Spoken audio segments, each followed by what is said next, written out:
If a bullet has your name on it, and a grenade is to whom it may concern, well, my friend, then perhaps artillery should be Dear Grid Coordinates.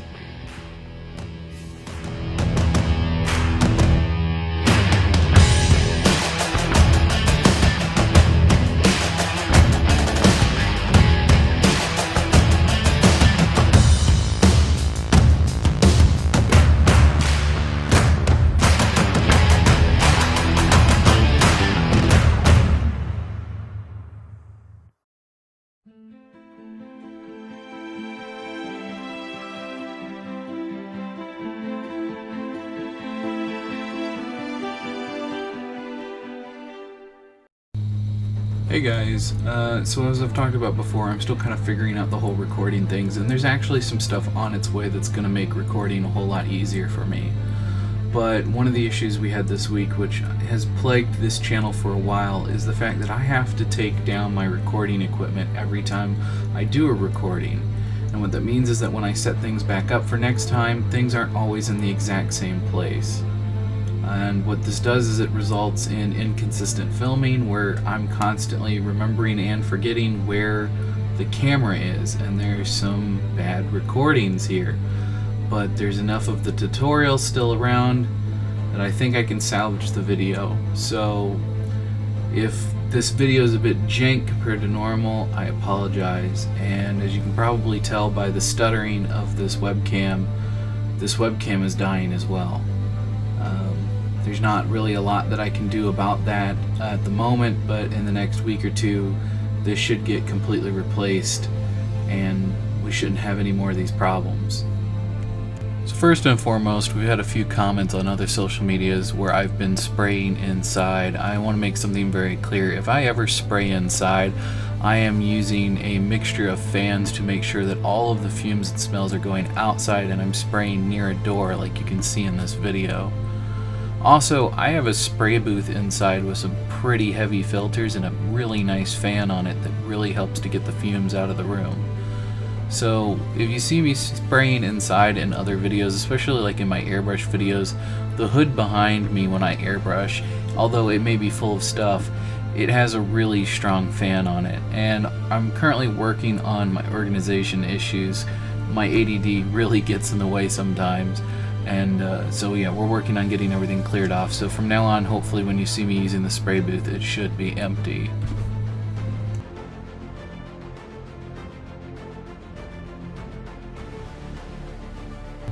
So here we're just laying in some Castellan Green from Games Workshop's Citadel line. This is a base tone and will serve really well as a base tone going forward for all of our layers of dry brushing as well as technical paints later on.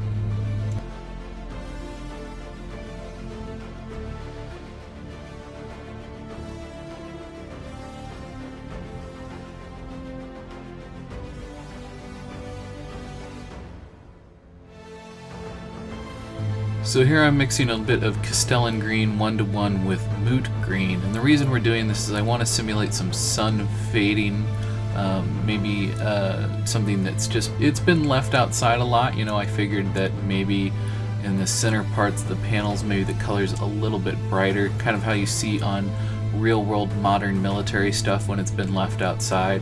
And although this stage is a little harder to see later on, in my opinion, this really helps to add a lot of detail that otherwise wouldn't have been there because it's just such a flat surface. I know there's a lot of little panels and things, but it still doesn't change the fact that it's a flat surface. I started out with Death Guard Green as a highlight color, and although it looks nice now, as it begins to dry you end up not really noticing it. And I ended up almost switching all the way up to Ogre Camo. And very little of this highlighting is really kind of left when everything is said and done. But if you want to go a little overboard on the dry brushing for this edge highlighting, one of the things I highly recommend making sure you do is that when you're highlighting round surfaces, you continue to pull the brush in the same direction, meaning a downward motion toward the ground of the miniature. The reason you want to do this is so that it gives an appearance that water over time that has been streaking down the side of this thing is beginning to wear away at the paint. and then we'll add a stage of weathering that you won't need to add later on.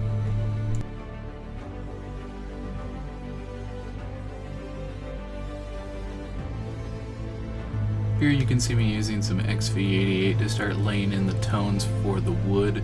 We end up accomplishing most of the weathering needed on this wood, not necessarily through dry brushing, but through dry pigments toward the end when we do all of our weathering. If you don't want to use dry pigments, or you don't have dry pigments, a really great way to weather XV88 is with a color similar to Xandri Dust, which is a khaki color.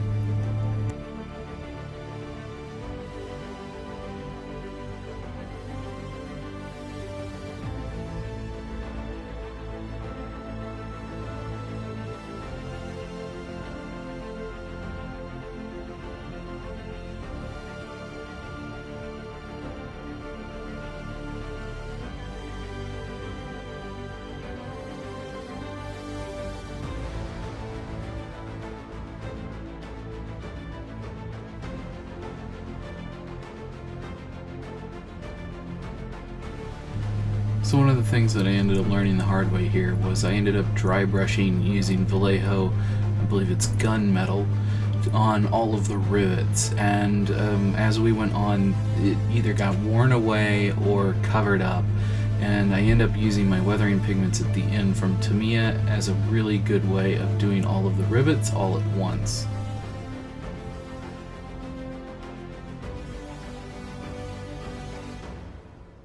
So this next step, unfortunately, I kind of keep my hands off the camera for most of it. I should have had the camera mounted up higher, I apologize. But what I was basically trying to do is show you that I'm mixing a difference of Seraphim Sepia and Agrax Airshade, and I'm just kind of blotching them across the surface with an airbrush.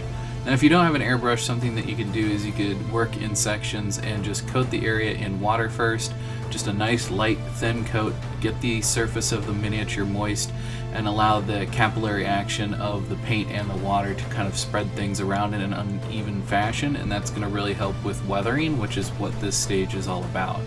So if you don't have an airbrush, you can just use wet blending with water and washes, and that'll create a really uneven non-uniform surface to start our weathering process for this miniature.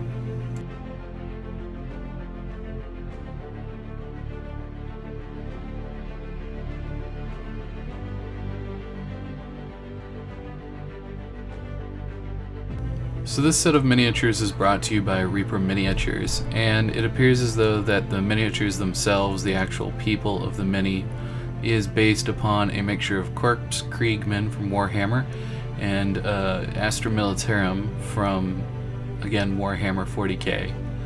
And although I will be using these probably as a proxy for Astra Militarum in Warhammer, I want them to look similar to my Dark Angels, which is my chosen collection.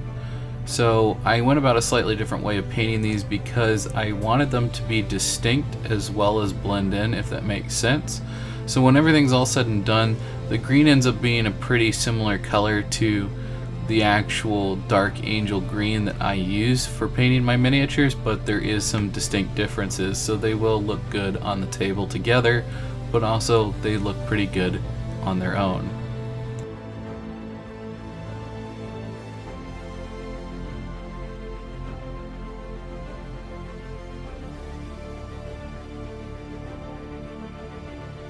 And you saw me pull off that little bit that's sitting next to the paint bottle. I really just don't like that in viewfinder. I don't think it makes a lot of sense, and it is based on actual technology that was used for artillery at one point in history, but I just really don't like it. I feel as though Astra Militarum would be using a much more advanced system, even for as archaic a system as artillery is.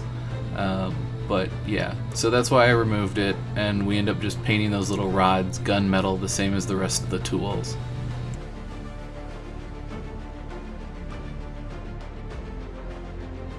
Now it was at this point in the build I realized that I really needed to start knocking the color on these uniforms down, and I knew a lot of it was going to come from the way that I would dry brush them, but I wanted to add some dirtiness to them, and the best way to do this was through a Thonian camo shade.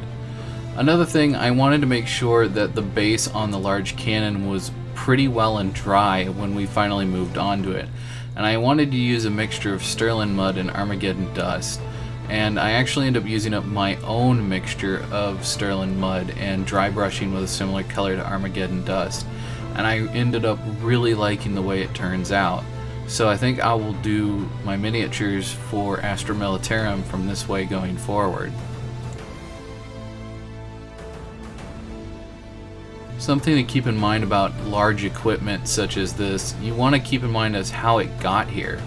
So we're going to actually be building up a track that it has driven itself through. Something like this is quite heavy. So there'll be a low spot just behind the track and a mound on either side of the track where it's pushed the earth up and out of the way as it's moved into its current position.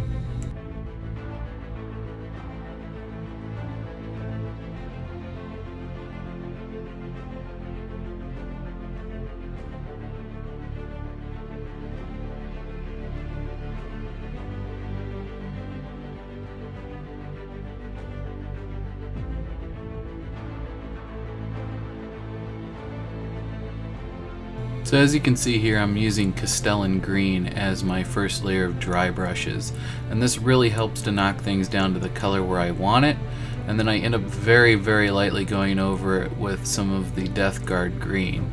But that was a very light layer, and I also do it while the Castellan Green is still wet. So we're basically creating a blend between wet blending and dry brushing.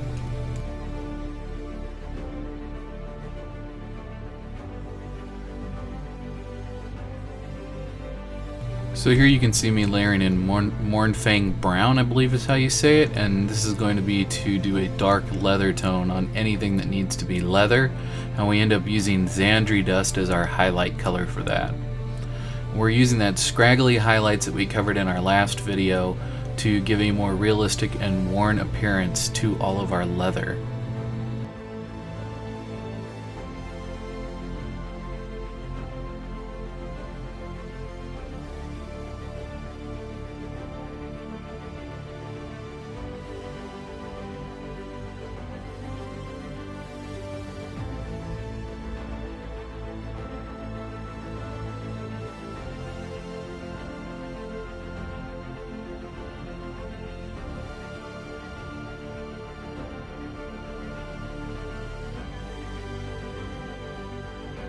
Now I noticed this figure was kind of decked out more like a Kamazar, where she actually had some real armor plating.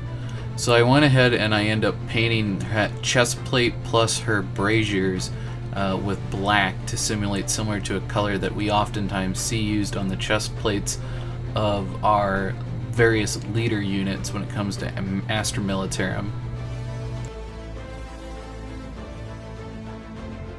When I was putting the highlights on all the leather on this character, I decided to go ahead and take the scarf that is tied around her waist and paint it in the same color. And I'm using that Xandri Dust once again, and I end up hitting it with an Athonian Camo Shade wash later on. So in this clip you can see me using silver metal color as well as dark silver metal color to go in and do all of the equipment and the buttons. The buttons get done in silver, and all the equipment gets done in the dark silver, or the quote-unquote gunmetal color. I end up also using Retributor Armor Gold, I believe it is, to paint all of the gold trim that needs to be on the Kamazar, as well as some of the button panels on her right brazier.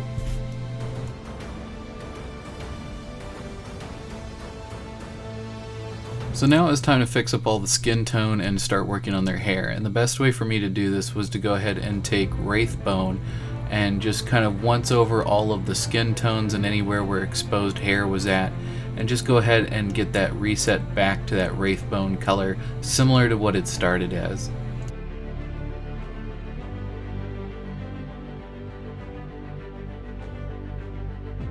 We then take Bugman's Glow, which ends up being a great base color for Kislev Flesh, which is the last tone we'll be using for highlighting the skin tones.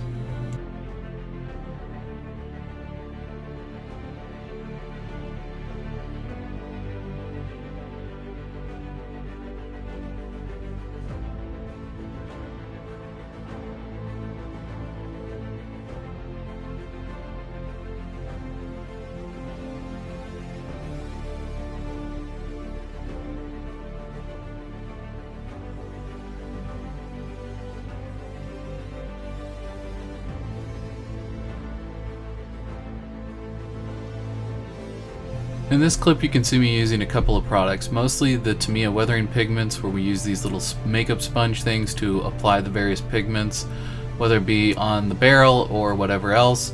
But there's already some rust tones on there, and those rust tones were applied using the AK line. AK Interactive makes some rust pigments that are really awesome because they're activated by rubbing alcohol, so you can kind of mix them up and make a paint or make a slurry or even apply them dry, and they do really well and just kind of stick to what you're doing no matter what you really put them on, as long as there's some kind of binding agent. If you'd like to see me make a video that is a bit more in depth about how I use those pigments for rusting effects, go ahead and leave that in the comments below, and I will try to make that a video as soon as possible. And here we are with the final product. The weathering pigments really help to sell everything when it's all said and done. Now, if you haven't seen a video on how to create your own weathering pigments, we have one here on the channel. It is a little bit dated, but the information on it is still good. The real trick is just using rubbing alcohol as a binding agent, which chalk pastels tend to have a hard time blending with. If you want to have a better idea of what I'm talking about and how to use it, go ahead and check out that video. In the meantime, I really hope you've enjoyed building this with me. Again, if you want to see more things more in depth, please always feel free to leave those comments below. It's a great way for me to know what you guys actually want from the channel instead of me just mindlessly building things. Not that some of you may not necessarily care for that. I'm sure plenty of you would rather just see whatever projects I'm currently working on, and that's okay as well. In any case, thank you guys so much for all the love and support you've shown this channel. We wouldn't be here today without you.